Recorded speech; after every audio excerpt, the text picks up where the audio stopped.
प्रकार में हम आगे देखने जा रहे हैं संपूरक कोण। तो संपूरक कोण किसे कहते हैं? तो ऐसे दो कोण जिनका योग 180 अंश होता है उसे संपूरक कोण कहते हैं। देखिए, ऐसे दो कोणों का योग 180 अंश होता है तब वे एक दूसरे के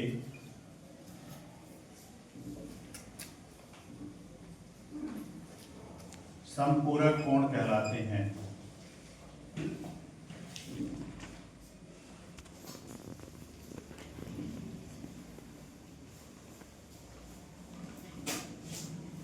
यहां पे इसको चित्र में देखें।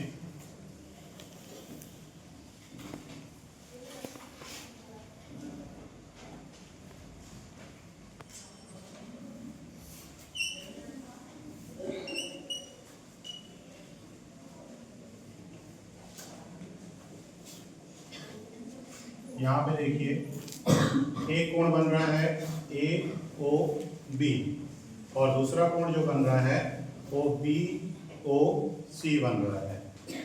यदि हम पहले कोण को X दिखाएं, दूसरे कोण को Y दिखाएं, तो इन दोनों कोणों का योग जो होगा वो 180 अंश होगा। और जब भी ऐसा हो कि दो कोणों का योग 180 अंश मिले हमें, तो एक कोण दूसरे कोण का संपूरक कोण कहलाता है।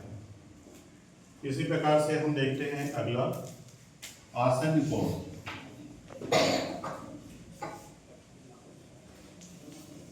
आसन कोण की शर्तें थोड़ी सी अलग हैं। आसन कोण में क्या होता है? पहला शर्त है दो कोण होना चाहिए, दो कोण हो और दोनों कोण के जो शीर्ष होंगे एक ही होना चाहिए, एक शीर्ष हो।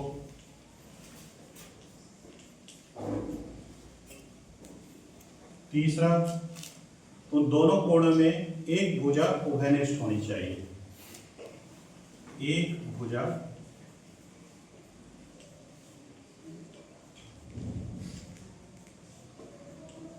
उभयनिष्ठ हो। और चौथा जो महत्वपूर्ण है वह बिंदु यह है कि एक कोण दूसरे कोण में समाहित नहीं होना चाहिए। एक कोण दूसरे कोण में समाहित न हो। तो इस तरह के चार ये शर्तें हैं। इन चार शर्तों को जो भी दो कोण पूरा करेंगे वो कोण आसन कोण कहलाएंगे। तो इसका एक उदाहरण देखते हैं चित्र के माध्यम से, तो ज़्यादा समझ में आएगा।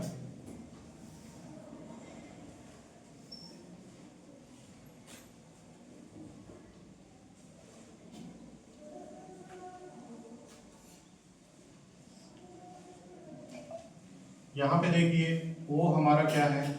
शीर्ष है, कोण का शीर्ष है। यहाँ पे देखिए एक कोण बन रहा है हमारा AOB और दूसरा जो कोण बन रहा है BOC।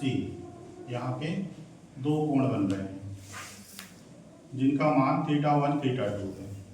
अब इनके योग से हमको मतलब नहीं है। हमारा पहला शर्त क्या है? दो कोण हो, तो यहाँ पे दो कोण बन गया θ1 और θ2। दूसरा क्या है?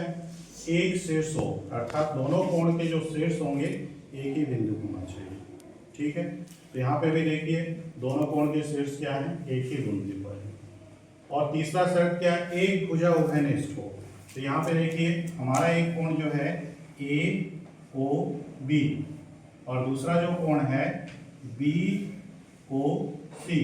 तो यहाँ पे आप देख रहे हैं कि OB जो भुजा है वो दोनों कोण में आया हुआ है। ठीक है, वो भी जो भुजा है वो दोनों कोण में आ रहा है, तो एक भुजा उभयनिष्ठ हो गया और एक कोण दूसरे कोण में समाहित ना हो, तो ये दोनों ही कोण क्या हैं, एक दूसरे को समाहित नहीं करते हैं, इसलिए क्या होंगे, ये आसन कोण होंगे। अब यहीं पर कभी कभी इस तरह का चित्र हमको मिल जाता है कि इस तरह का एक हमारे पास चित्र है कोणों का, जो लगभग ऐसे ही दिख रहा है जैसा चित्र बना है। यहाँ पे θ1 कोण है और ये θ2 कोण है। तो यहाँ पर भी देखिए दोनों कोण का शीर्ष एक ही है, एक भुजा उभयनिष्ठ है जो OB है। OB उभयनिष्ठ है क्या? नहीं है, ठीक है। कौन सी भुजा उभयनिष्ठ है? तो यहाँ पे ध्यान से देखिए, ये वाला जो कोण है और ये वाला जो कोण है उसमें OA उभयनिष्ठ है और इसमें OB उभयनिष्ठ है। लेकिन शर्त तो हमारा ये है कि एक भुजा उभयनिष्ठ हो, कोई सा भी हो, ये नहीं बताया कि उसके बीच का ही हो, कहीं का भी हो, है ना। तो कहीं पर्टिकुलर जगह नहीं बताया, इसलिए यहाँ पर भी क्या है, ये शर्त पूरा हो रहा है कि एक भुजा उभयनिष्ठ है।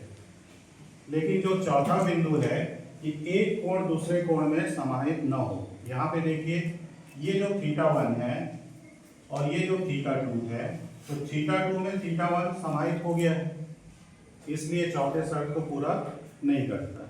इसलिए क्या होगा कि ये क्षेत्र में जो कोण बन रहा है वो आसन कोण नहीं होंगे और यहाँ पे जो बन रहा है वो आसन कोण होगा। तो इस तरह से आपने अभी आसन कोण के बारे में देखा, शेष अगले में देखते हैं।